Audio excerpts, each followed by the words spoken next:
Hey there, Jon Gums here with Dakota Grappler, coming on tonight to do a little Coaches Live show, and I'll be visiting with Shawn Lewis. We got Pierre's head wrestling coach. Had a great time this last summer. Stopped in there and trying to find a little advertising. He helped me out, and have a lot of things in common. We both love baseball, both love wrestling. They like coaching and being around kids. We got our own kids that wrestle and do other things. So, I think we've got a lot of things we could talk about. First thing tonight, Shawn, you had a great tournament. What was your first impressions of coming up to Mandan, the wrestling tournament there? You wrestled the Mandan Lions and ended up in second behind Bismarck High. A lot of coaches had said that it was a really good tournament. I kind of didn't know what to expect, and then I double-checked my information, saw we were wrestling at a middle school gym, and I was a little skeptical right away. But you go inside that middle school, and I tell you what, that's quite the gym setup that they have, as far as the middle school is concerned. So impressed right away. Everybody there was super friendly. You get the brackets, and you just you don't know anybody, so you just kind of go out and wrestle, and that's awesome. I mean, that those kids get, a solid 5 to 6 matches in 2 days, and kind of get that whole experience of a 2-day weigh-in. And for us, it's our opening weekend. For North Dakota, it's not. But I mean, overall, just super impressed by the caliber of wrestling and kind of the tournament that they put on. Well, I tell you what, over the years, Mandan has been a great starter for a lot of teams. You kind of get a feel of where your team's at. You have good competition, and guess what? It's a building block for the rest of the season. You have some success, you know that you're kind of there, but then you see things you can work on. Tell me a little bit about some of your guys on your team to start off. I was impressed with Van Camp a lot. He took on some tough competition. I thought 113 was probably the toughest weight class probably in the tournament, and you had your own son wrestling in there, and he ended up wrestling real well. Tell me a little bit about some of your wrestlers and stuff. Let's just start down at the bottom. Well, if we start at the bottom, 106, we got Blake Judson coming back. He wrestled 106 for us last year. He was a state qualifier, and was kind of undersized for the most part last year. Since the off season, I mean, he's grown like 4 inches, and had a pretty good weight cut to get back to 106. So now when he's going against some of the same kids that he had last year, I mean, you can see the size. There's no difference. I mean, he's right there with them. We ended up, I think it was getting third, and I thought he wrestled really well. Wrestled Shawn hard in a 50-50 position. I'm pretty sure Tom's watching. I'm good friends with Tom and Jack, so I like to poke at them every now and then. It's a pretty good position. I mean, they both had an arm overhead and kind of in that front head position. They both had the same thing, and Jack peeked his head up and popped his elbow down and kind of won the position and got 5 right away. And then it was, a solid match for position afterwards in the semis. And so, that was pretty good to see for the first go around for those guys. I'm sure they'll see each other 5-6 more times. Shawn Hart's a returning state placer. And I thought it was pretty good cut for him too, coming back down to 6. Yeah, and he looked good at 6. I thought coming down, it might be a hard cut for him too, but I think he looked like he got his energy and everything back later in the day. So he looked good. 113, like you said, got the pleasure of coaching my son. Rough couple tournaments, as we said. First 2 matches are the Century kid, who's a senior, ranked number 3 in North Dakota, and kind of took some lumps there, and then had to come back against the number 2 ranked in South Dakota, Olson from Sturgis, and then rattled off 4 straight after that. So he had his first 2 matches real tough, and I was just glad he held on and wrestled well after that.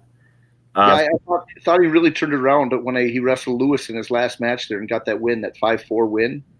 I think it was 5-4 if I remember right. Yeah, on day 1, he had that 5-4 win. It was that last match. 5-2. Yep. And it kind of like when I was watching the next day, I was saying, guess what? I think that was a little springboard for him to get his confidence back and get going. Yeah, and weight cut. First time on kind of a varsity weight cut, and decent weight cut for him. I think that first day was maybe holding back a little bit on the liquids to keep the weight down, and I think he kind of figured it out. So I'm not micromanaging, even though I'm dad. He's got to figure that stuff out. You'll have some other coach put him under his wing and let him do a little bit. It's kind of interesting when you have your own son. You got to manage it a little different. I think you'll see that. Yeah, I thought I'd be more nervous in the corner coaching him because I've really taken a step back the last couple of years. But I wasn't. He kind of came out there and just another kid in the singlet, and it felt comfortable. So it was good, except for hearing Mom scream a little louder from the stands for her baby versus all the other ones. Oh yeah, definitely. Well, tell us about 120. Yeah, 120. Kaylor Heineman. He was a state qualifier for us last year. So he was at 13 last year, moving up to 120. Another junior. We're really junior heavy this year. So he kind of, again, first couple rounds just didn't necessarily have it. And then he rattled off a bunch and got 5th place as well. So he had a good finish. Yep. 26. How was his match against Tanafu? I didn't get to see that the second day. I thought he battled with him quite a while. We were, I think, only down by 8 and was trying to get an escape in the last 30 seconds, and overexposed himself and got pinned in the last 30 seconds. So I was kind of pissed at him, but well, it's early and it's a kid will only see maybe once more. Kind of a good gauge to go off that Tanafu's solid, and both of them, and so it's one of those when I start watching the wrestlers, if they can. Because they're so fast, you have to adjust to a different level, and you got to be able to keep up with them. So I thought the match, when I was looking back at the scores and stuff, that he was with it for a while. So yeah, he was with it. And he is. You're right. He's freakishly fast, and they've got a motor. They don't stop. Before their matches, during their matches, after their matches, warm ups, those kids don't stop wrestling. So they're pretty fun to watch from a spectator. Yeah, definitely. Okay, how about up to 26? 26, we had, and I would argue that 26 was probably the toughest weight class there. Seeing the competitors that they had, we had Deegan Huska wrestling. He's a freshman for us. I thought he wrestled really well, but, he came out with a 6th place finish. And I mean, any of those top 5 guys I thought were ridiculously talented. Yeah. Him getting there kind of first. Malone is so solid. Did he pin everybody in the tournament? Did who? Malone from Stevens. Oh, well, no, because he ran into who did he wrestle in the final? Schultz? Oh, let me think, yeah. But Barnhart. Yeah, sorry. I'm sorry. Barnhart backed him. Yeah. Yeah, he looked really good. That Barnhart is a machine. Yeah, I was definitely impressed. As I thought Malone, I mean, he's got enough funk and, everything else and a gas tank, and he kind of goes and goes. And I thought maybe that would be a little bit closer match, but no, Reese looked really good. He's another guy that we see big things coming out of North Dakota. He's phenomenal. His dad was a state champion for Century, actually, a different school, for the other school. Right before I got at Bismarck Century, his dad's a few years older, and so I know his dad real well. Phenomenal kid, phenomenal wrestler. He's going to be doing very well. In fact, I don't think he lost a match last year. If I had to think about it, I think he was undefeated last year. So.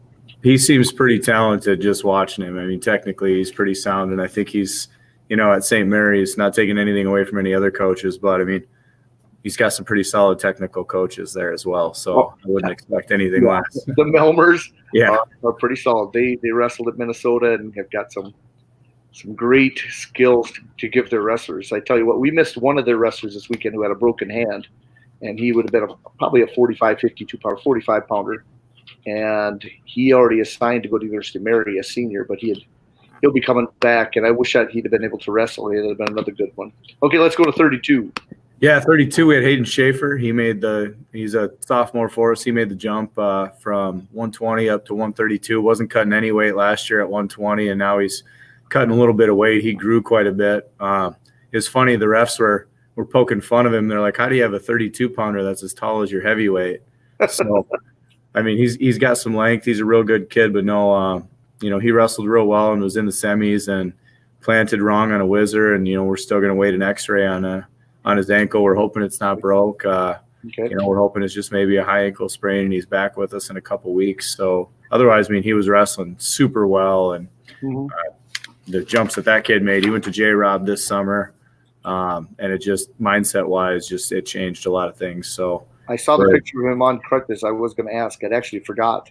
Yeah, we're hoping and praying for the best on him. So same with the West Fargo kid that got hurt in the finals. That didn't look good. So yeah, if any of you guys are out there that can say some prayers for that kid, because that didn't look good. Yeah. Okay. Definitely. Okay, how about let's go to 38. 38, we got Tyson Johnson, another junior for us. He was a state place winner at 132 last year. Got fourth place. Started off 4-0 for his pool, and then lost both his semi and his third and fourth place match in overtime. So he had some great matches for the day. Mm-hmm. And 45, I mean, that weight class was loaded. They had more guys than they were supposed to going up the next weight class. That's why they couldn't fit it in track. So all those people who've been looking to, get those results, they're not in there because they had too many kids, which was kind of an oopsie. Well, I actually texted the guy and then emailed him. Hopefully he'll send me the results so I can compile it and I'll put it online. Well, if somebody puts in track so I can get the stats right. I tried getting stats in and couldn't really get and see any of them. So, we don't have Map Boss. We got Huddle, so we can't have our stats put in at the same time. So, So if I get them, I'll email them to you or whatever too. Absolutely. But we had Cade Hinkle, senior. He was probably the kid I was the most impressed with on our team, and I knew it was coming. But that was again a pretty good weight class, and gosh, he got 8 matches in 2 days, and he's going to be a sore little puppy. I mean, all day today, and hopefully we can get him rested up for our duel on Thursday, and then moving into Rapid Invite. Who do you guys duel Thursday? We duel Harrisburg on Thursday here at home. Okay, and they've had some pretty good numbers the last few years. Yeah, they've been all right. They graduated a few kids last year, but from all indications, what I've heard from a couple other coaches, they got a pretty solid dual team. So we'll be excited to have them to open up early our dual season. Okay, well, let's go to 52 then. 52, Jack Van Camp, as you said, one of the kids you were impressed with. He's a senior. He's finally gotten big. He was 38-pounder last year, state place winner. But I think he's still adjusting to the weight class a little bit. So ran into Fedek at the finals. I saw the score was kind of lopsided, 10-3. Anything you could tell me on that match? I didn't get to see it. As we were talking off cam, the Bismarck coaches had us well scouted out. We just didn't kind of make any of the adjustments. I think, Fedek's a pretty big 52-pounder. I'd say we're kind of an average size 52-pounder at that. It's just ultimately wearing our lineup that he fits and is comfortable with. And, we've got a ways to go with him. I think we've always known for Jack, the ceiling's high, but, we're just not quite exactly where we need to be with Fedek. And I was super impressed with Fedek and just the strength and the physicality that he brought to the match. I was, impressed with a lot of the Bismarck guys. Right. The thing that I really like is as these guys get bigger and stuff, that the guys that were small originally still wrestle small. Oh yeah, that's always fun to watch. What it means by wrestling small in my mind is that they move fast. Their technique is a little bit. They don't depend just on muscling people around. And those are the guys, as they grow into that weight, are phenomenal. I really see their technique and I enjoy their wrestling. The match, I watched his second match. Can't remember who he was wrestling. Or was his first one? Kid from Moorhead, he wrestled. That was the first one. I don't want to talk about that one. But that one was like a 15-14 match, and the kid from Moorhead was tough in that one. We were almost to a major, and it was like 12-4 at one point, and he stormed back like 15-14. And then the Moorhead kid, he ended up losing 2-1 to the kid that you beat later from Mandan, Clown Connect, that you dominated. And I was going, I didn't quite catch on. It's like everything just went like crazy in that Moorhead match where all of a sudden it's going on and on. That was the end of that one. And I was just, like I said, impressed. I was. Yeah, I think Jack was really trying to push for a tech. He was right at that major mark and was kind of trying to push and pushed a lot too hard. And ultimately, I think he gassed himself trying to score so many points so early. And then kind of looked at the clock and went, "Oh crap! There's a lot more of this." First match of the year, and the kid didn't quit, and he kept storming back. And he was, like you said, pretty good. We just had capitalized right away on a lot of things, and that match got way too interesting towards the end. It's kind of interesting. You learn. How about Clark at 60? I think that's Clark. Yeah, Clark at 60. I think he made big strides from last year. He was at 160 for us last year. He probably should be at 45, 52, but wrestles 60 for us. He's a senior now, and he won a couple matches, which, I mean, we were happy with that. And then later in the tournament on day 2, he's another one, kind of stepped wrong, rolled his ankle. And so he ended the tournament precautionary for him. But, he picked up a couple wins. And, ultimately, I think we see the improvement that he's made. So we're just going to hope he's not hurt too bad and can go in a week or two. You won't be running many sprints with a few guys this week. No. We'll have to be creative with our conditioning with them. Yeah, definitely. Okay, let's go up to 170. 170, same kid we've had there for a while, McGuire Rasky, another one of our juniors. He was a couple times state place winner for us. He's been in our lineup since a 7th grader. He ended up getting third, and I think 70 is a pretty tough weight class, especially up at the top. Oh yeah. Even his first match against the West Fargo kid, I was really impressed with that kid and just the physicality that he brought. And then, he lost to Brink from Stevens, which I think if I can count over the years, those two guys have probably wrestled 20 plus times. I mean, it's kind of ridiculous the amount that they just can't get away from each other. And I don't think that'll stop anytime soon. So those top 4, Roldson, I didn't know it was Rask or Rasky.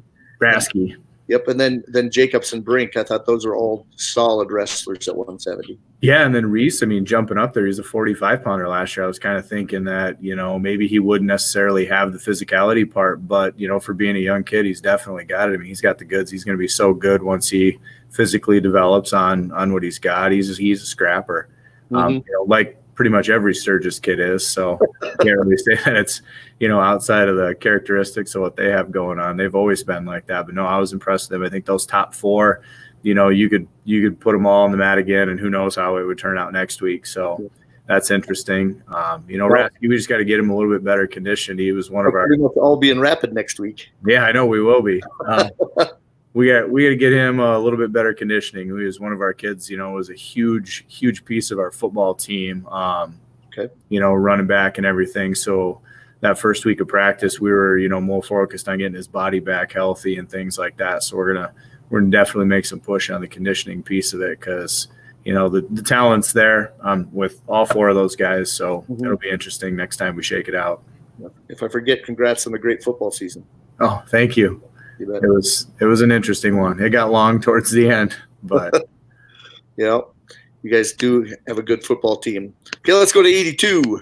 82, we got a freshman stepping in there at a man weight. Gavin Stotts for us. He, didn't probably have the tournament he wanted, and hopefully he's going to learn from that. But again, we got a freshman wrestling up there, and it's just what it's going to take. He needed those matches. He needed the experience, and some other tournament he would have went 0-2 and really not probably gotten a lot out of it. But, being able to wrestle 4 or 5 matches up there, I think, that's ultimately why, we wanted to go to Mandan. So, yep. Well, I'll tell you what, they're pretty happy you came up there too, really. And then you had a pretty good 95-pounder. Tell us about him. Yeah, so Reagan Bolwig, he transferred in. He was a Miller Highmore kid.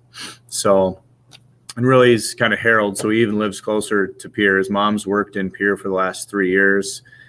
He wrestled in our youth program a little bit when he was younger because they live closer to Pierre than they do Miller. And so, they moved over here to go to school and play football and wrestle and everything. And, he's been impressive. He's definitely another kid that I get to wrestle with every day, right, kind of around my weight classes. And so, it was kind of neat to get him out on the mat for the first time and kind of get a feel for, what he's going to do. He just seemed lightning quick on his feet. And when he got on top, when he's a little lost right away, I think, early in the tournament. But by the end, I mean, he knew exactly what did he want to go to and get to. And like I said, first place finish, he had a great tournament. So we're definitely happy to have him and get him for 2 years because he's only a junior. He dominated. I think he had 5 pins, if I remember, in the tournament. Yeah, so we had a couple kids going for that Pinners Award. Yeah. And did you guys end up winning it? I didn't even hear that. Yeah, our heavyweight won it. He had 6. Oh, okay, I was wondering. Didn't get taken outside of the first period. How about the Zachmeyer Award? Do you remember who won that? So it was I think she was 13. It was the girl from West Fargo. Oh, okay. Won the Zachmeyer Award. So, pretty cool to see a girl win that and, continuing the whole push I think both North and South Dakota are on, trying to develop women's wrestling. And, she was a gymnast or whatever, I think, reading the story. And then about 3 years ago, she switched over and fell in love with wrestling. So I thought that was a really cool story, especially for, my daughter who was sitting in the stands kind of getting to listen to that. I thought, for any other girl that was even remotely interested in wrestling sitting in the stands, that was pretty neat to see. Yep, very good. Now, sometimes people make comments, they pop on the screen if you saw that it popped in there. Yeah. Thank you, Al Schnabel. What's interesting? We got 21 people watching right now, and people pop in and out. Again, I don't mention this, but if you want, sometimes go over to Facebook. We've got lots of stuff. Check out Dakota Grappler on there, and then also on YouTube if you want to catch some of the other interviews with some of the coaches. We do have several people on. Feel free to subscribe. I had the goal of 1,000. Maybe I can get 200-300 this year, but we'll see. I got lots of coaches, lots of things to come up, but I'm doing it 2 times a week. That's the plan all this year. I'd like to have you on a lot more. Let's get your heavyweight. I think 220 first. Yeah, 220. So 220 is kind of an interesting story for us. We got Jacob Larson wrestling 220. He got third, completely surprised himself about what he was capable of, but we kind of had a clue as a coaching staff what he might be capable of. He actually just came back out for wrestling last year. He wrestled when he was younger, and I think it was 4th, 5th grade, decided to go back, or not go back over to basketball, but to go play basketball.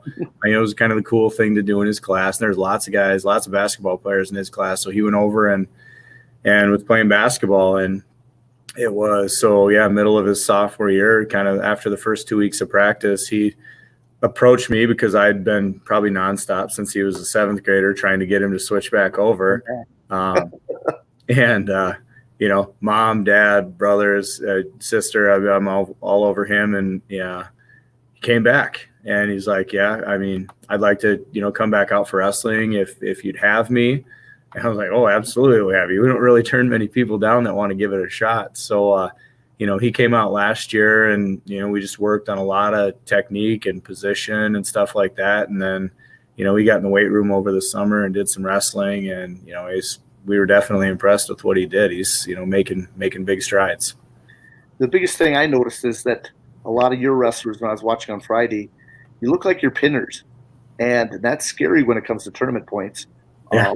Mandan runs their point totals a little bit different in a lot of tournaments, but you get in a bigger tournament, those pin points are huge. Yeah, they are. I mean, I'd love to say that I got some magic formula for pinning on top, but ultimately I think it's an attitude. It's like, if you don't, have the gas tank to go 6, put the damn kid away. So you don't necessarily have to go 6. Not that we don't, but I mean, we'll have that gas tank. But I know I'd even love to say in the plan that we probably don't work top as much as people would probably think, know.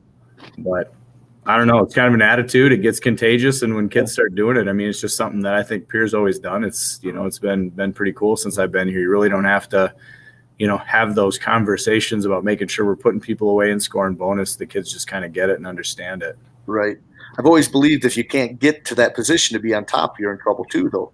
That's why on your feet is so key.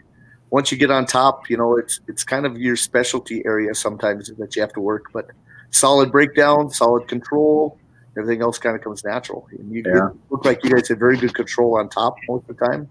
And on your feet, you guys were no slouches. I was very impressed, and so it's a good thing. You guys have a great tradition there. I don't think we ride as well as we need to. We get caught on our knees a little bit or over aggressive and fall off over the top.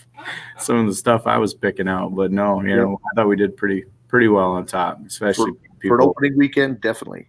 Yeah, definitely. Okay, let's go to your big heavyweight. Heavyweight, Preston Taylor, state qualifier last year. Fell right short of qualifying in the blood round, and man, he was not happy with that. Mm-hmm.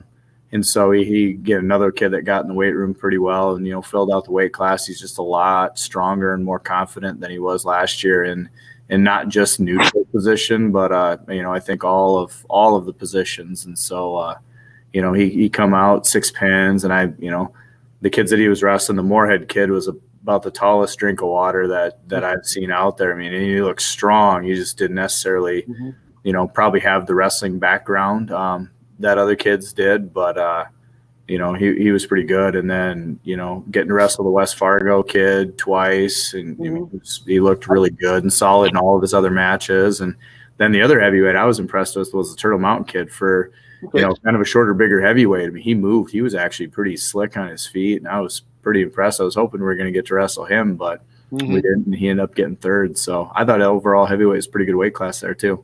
Yeah, not too bad. I would say that you'll meet some tougher ones in Rapid, but Yeah.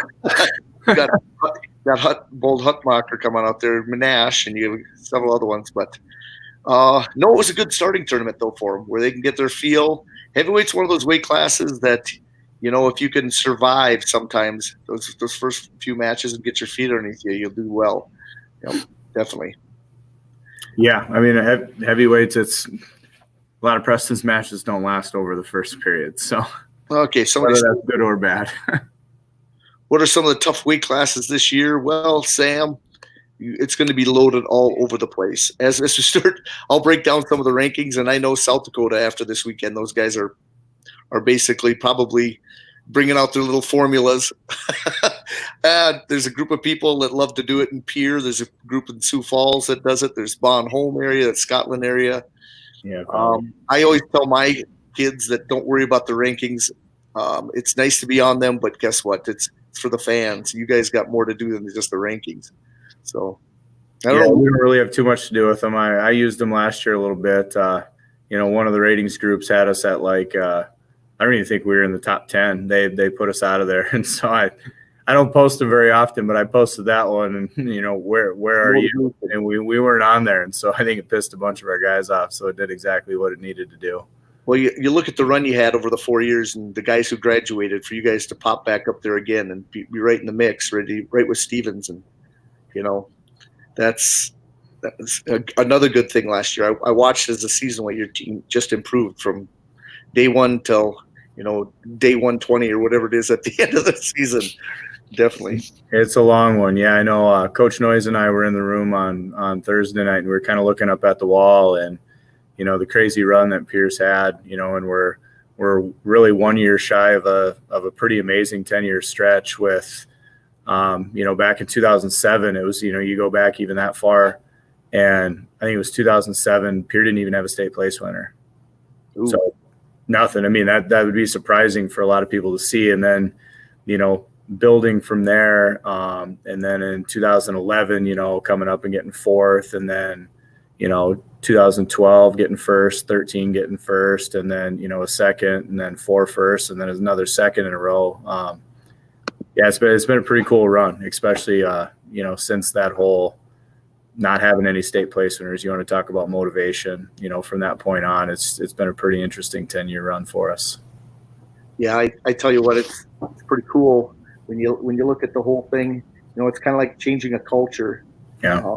It's how do you begin? You get people in the right places. Making sure you have a great kids program. That's huge. It's crazy. There's another person. Lots of people hopping on from Pierre looking at. Yeah, we shared it on Facebook, so I'm hoping some of our fans are on there. That's pretty good, Donna. Thank you. Definitely, all you guys coming in. Yeah, so actually what I was talking to Melmer about was the whole kids program.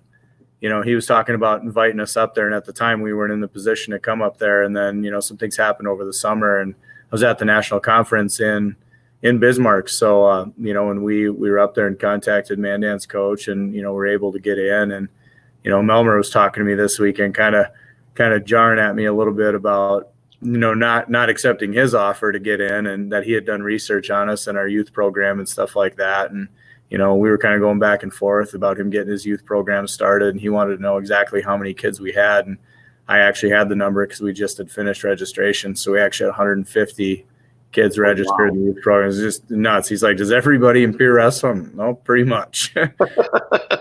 Yeah. Well, I was it wasn't Pierre, but Aberdeen. Here's what was crazy. I saw a big bulletin board they put up for Aberdeen. Oh, yeah, they've got 2 bulletin boards, I think, in town. Put on a huge bulletin board that says Aberdeen Wrestling. It's for kids wrestling, and they have the picture. There's skylight basically over the town of Aberdeen, and I'm going, you know what? Who's ever doing that, promoting kids wrestling to that level? That's a lot of Rob Moore. When I was in Aberdeen, because I was in Aberdeen for 3 years before Pierre, I got to know all those guys, real well, and hopefully helped with their youth program as well, although I won't take any credit. I mean, Toby Bryan got that whole thing started, and I just tried to help as much as I could. But, Rob Moore and them, I mean, he's been the president there. They're the ones spending cash, putting up billboards and trying to be a big deal. And I think they're definitely accomplishing it as well. Well, I tell you what, it's the culture in Bismarck too. People know it, the clubs and those people that push it. Matt Pack, from day one, if you're a little kid that loves wrestling or they pull them in the room, they bleed maroon kids in Bismarck, and it's tough for the other schools where Century, they have a good club, but the kids that step in that room, it's a culture thing where they don't want to leave. They could be living on the other side of town and somehow want to get to Bismarck High, and because it's something that the coaches bring. It's something that just it's at a different level. And it's nuts. The first time I met Schumacher, I was actually fairly intimidated by him. and then you come to find out and see how kids just flock and follow him. It's like, I mean, there's a reason. I mean, he's been there forever, and those kids they love him. It doesn't matter if they're 6 years old or 18, and they just follow him and love him and breathe anything that he's willing to spit out. So it's awesome. I always said he was the Pied Piper of little kids. Pretty much. No, and he helps out with the smallest ones. Surprising enough, people don't realize this, that the smallest ones that come in the room, and they separate them into two sides. And he is helping the littlest group out, where you have some of the other coaches helping out, let's say, with the 4th, 5th, 6th graders. Renner. In fact, they're two of the main coaches of Bismarck High are responsible for the kids program to it. And sometimes I wonder how they do it, because it's nonstop. And Shuey had a little accident. Now, getting this a couple of years ago, where he actually, in the spring, got some chemical in his eyes, and he was cleaning a pool and doing whatever, and he was actually in danger of losing his sight or something like that. And we all kind of got together, and people had thought maybe he was even going to quit coaching wrestling. And he made a comment to me once, and maybe he's watching, maybe he's not, but he had said that his wife told him that he wasn't Shuey without wrestling. Yeah. And that he loves it that much, that's just what his life is. I always thought that maybe when his kid got done, he'd be done. Going back to Joey, his final year, and that's several years ago. And I had a discussion at the state finals. I was doing broadcasting, and I'd asked him a question. Is it bittersweet that this is his son's last wrestling match? Kind of happy that he's done or whatever else. And he just said, no, it goes on. Wrestling goes on, and so does he. And so you can see his 30 more sons every year, in the room. That's the cool part about it. And I know that he feels the same way. We got to hang out a little bit this summer. So. Mm-hmm. Yep. I tell you what, you must have some very good parents out there following you. We do. We're really spoiled. I mean, we've got awesome parents that, is, like you said, they're bought into the program. It's, I followed the Bismarck program, and, I think we've got a very similar support system going on, from our youth program to Matt Pack, and, a lot of the community support and stuff is the same. It's pretty special right now. Give a little shout out to the other coaches. Who's all helping your program? So Travis Heasley is our paid assistant, and that's the unfortunate part about being in Pierre is we only actually have one other paid assistant on our varsity staff. So it's paid wise, it's me and him. Not that we don't have other guys putting in time, but Travis he's a year older than me. Him and I actually wrestled against each other in high school. So he's a Miller wrestler, good wrestler, wrestled at Southwest in college too. So. He's kind of the primary guy in the room with me every day. Otherwise, we got Matt Thorson. Groton guy, played football at Northern. He's also coaches football, right alongside me. And he's in there, volunteer coach, but, he doesn't necessarily act as a volunteer coach. I mean, he's there every single day that he can. He's just not able to mix it up with the guys this year. He was tackling a kid. He was actually trying to tackle Garrett Stout and in football practice in a drill and ripped his pectoral. So terrible injury. So, he's in the room this year in a little bit different capacity than he'd like to be in, but he's helping. We got Justin Tostenson. He was a Milbank Chamberlain heavyweight guy. So he's been in there helping. Chad Urig, he's a 4-time state champ for Sully Buttes. We've, had him, and he's super involved in our youth program. He gets in there when he can, and then former head coach Ryan Noyes likes to step in when he can. And then we have we've got two guys that are coaching our middle school program that are arguably, better than any other high school staff. And Kirby Cronin, he's our head middle school coach. He was Stanley County Buffalo. We got him across the river. And he was actually in Texas for a while, so we actually kind of stole him from Texas. And then John Wayne Calda, who was a high school teammate of mine and was, head coach in Elk Point and coached in Parkston as well, and was a varsity assistant for a while, and he's doing awesome things down at the middle school. So I mean, that's kind of the primary guys that we've got helping out. Yes, getting every level going. That's pretty good. Yeah. Now, how many guys do you have in your varsity room right now? Right now, I think we're sitting at about 34. We're probably 3-4 down from where we're normally at, and it's fine because with our next class, it's like 13. We've got like 13 eighth graders coming up. So, I mean, that number isn't going to be down for long. So, yeah, I mean, we're sitting at good numbers. The room doesn't necessarily seem empty. It's kind of pretty close to where we've been. Mm-hmm. Okay. How do you handle your practices with you rotate guys yourself or have the kids do it? Let's say you group them up. Do you do a lot of live wrestling? Do you do, technique and rotate, or do guys get their partners for technique? It all depends. Sometimes we let them choose, and then if we see them repeatedly going with the same guys, day in and day out, we do a little switching throughout practice. If we're seeing something that we need changed, we do some switching and things like that. But one of the things that we really like to do to switch it up is we do like a lot of 3-man drilling every now and then, and so. You just get a little bit different look when you're kind of drilling with 2 other guys and right in, right out. And, we move that into live as well. So kind of depends. It's more of a feel thing. Like, hey, what do we need? What's going on? Or we got guys being lazy with each other, then we switch it up. Do we got guys going, hard with each other? Then you keep them. But I mean, back when we had Terman, I mean, I tried like crazy to split those 2 kids up, and the twins would find each other. I'm like, man, you guys can go do this at home and beat on each other. And then one's crying and the other one's pissed off. And I tell you what, 5 years with those 2 guys was fun. And how you guys get Lincoln up in Bismarck at Marion. I know he just had knee surgery on Friday, so we're definitely wishing him well as well. I like that. There we go, Rich. Yeah. They just reload. Rich and Matt. Yeah. Yep. Very good. Whoops. Somehow he blinked out a little bit. I don't know what happened there. But I tell you what, do an awesome job. But see if we lost him somehow. I don't know what happened there. But hopefully he pops back in here in a second. I don't know if his connection got lost or something. But guys, again, there you are. There we go. We're back. Lost you. What happened? I don't know what happened. It was weird. I don't know. It was probably somebody from probably the other side of the state trying to get you off here. Probably some Stevens guys trying to get us off here. West River, all those guys going click, click, click, get them. No, no. A couple other things. Now, what day of the week have you got rid of your Tuesday duels, or you got strictly Thursday, Friday, Saturday? I think we've got 1 or 2 Tuesday duels left on our schedule. And so I'm really hoping that with the 3-day state tournament now that we start going to more Thursday, Friday, Saturday to really start training our kids for that 3-day weigh-in.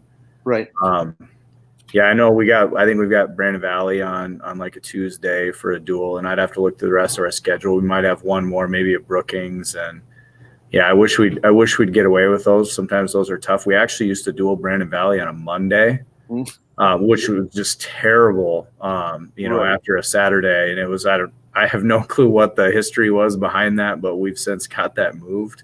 And it was always like a Monday where we had a no school day as well, so it was even worse for our kids, and they just hated it. But I think one time we had the bus schedule wrong. We showed up there like an hour late. They were on the scale already. We're showing up. I was like, whoa, wait a second. But no, miscommunication somewhere. Yeah, definitely. Now, how about this? What day of the week would you say is your toughest practice? Mondays, Tuesdays, Wednesdays. Wednesdays usually shorter because of usually church night for most places. Yeah, so it all really depends on where we're wrestling. As far as in the week, but I'd say pretty much 2 days before, 2 days before a competition. So we do a pretty, I'd say we're pretty regimented in kind of what we're doing. We kind of got a couple play days where we can do, whatever, but our pre-meet practice is pretty set in stone, but also so is our 2 days before.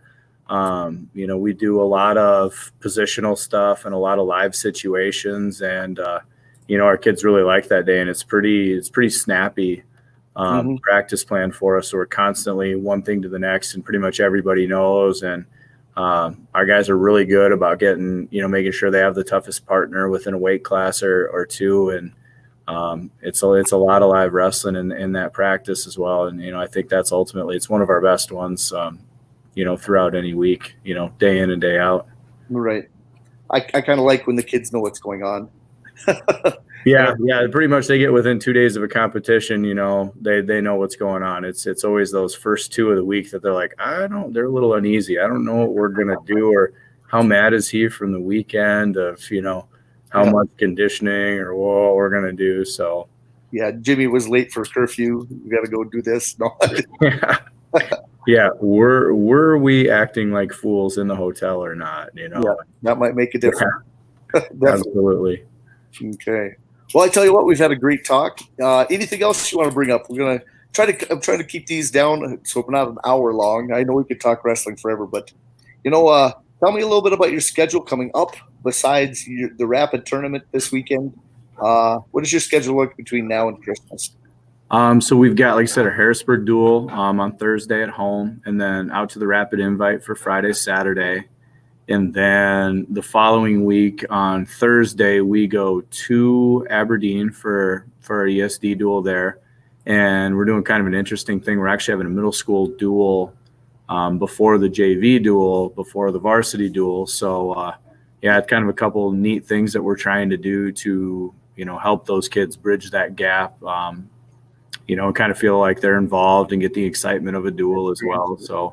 So hopefully that turns out to be a pretty cool thing. And then we're traveling down to the Elk Point Jefferson tournament on Saturday. So it's a long haul down there, but like to go down there. Love to see the Canton kids. They're always, tougher than nails. And, so along with getting to see a couple of the Nebraska and Iowa schools, West Sioux was, incredibly up last year, building their program solid. So we get to see them. And, ultimately, I like to go down there. It's where I started my coaching career, was in Elk Point right out of college, and actually was very fortunate to help Dan Swadek start this tournament and try and really get it a tri-state tournament. And so when we had the opportunity to get in, it was kind of a little bit special for me to, take my team down there. Was something that I had a hand in starting. So it's pretty cool for me to go down there and just visit all the people that you made connections with, how many years ago.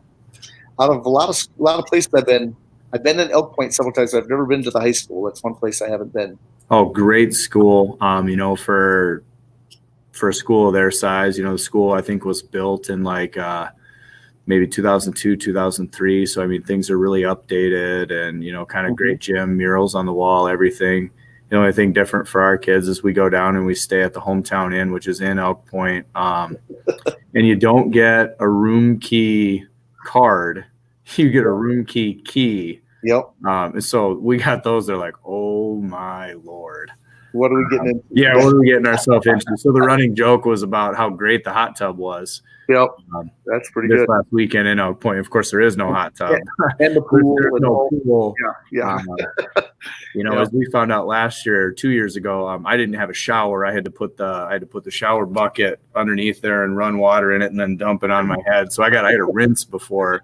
You're not on the mats of the gym though. Yeah, and then last year when we were down there, the coach's room was the only one that didn't have any heat, and so the old lady at the front desk went and grabbed her space heater from her bathroom and brought it up, and then she's like, "Oh, it's really dusty. I better clean it off." So she went and cleaned it off. And this is a great story, by the way, so we could finish on this. Oh yeah, definitely. And so we go back and we plug it in, and we're like, okay, now finally it's not like 30 degrees in our room, because it was cold. We were bundled up. I had my sweats on 2 layers and my coat, and was trying to So we got that space heater plugged in, kind of got it warm in our room. And I told Travis, I'm like, all right, I'm ready to go to bed. And I went over to shut the light off. And that controlled the electricity. Yeah. it shut the space heater off too. So I was like, what are we going to do? So I got the chairs and I put them underneath the lights, and I went and I unscrewed all the light bulbs in the room so we could shut the lights off and still have heat. So we were able to keep the light switch on, keep the space heater on, but we took all the light bulbs out. Oh yeah, that's awesome. Yeah. So it's great times creating. I mean, the kids love those stories. So. Well, part of it is, they don't realize the end picture is not what it's all about. It's the journey. Yeah. It's the little things between that you'll remember. So true.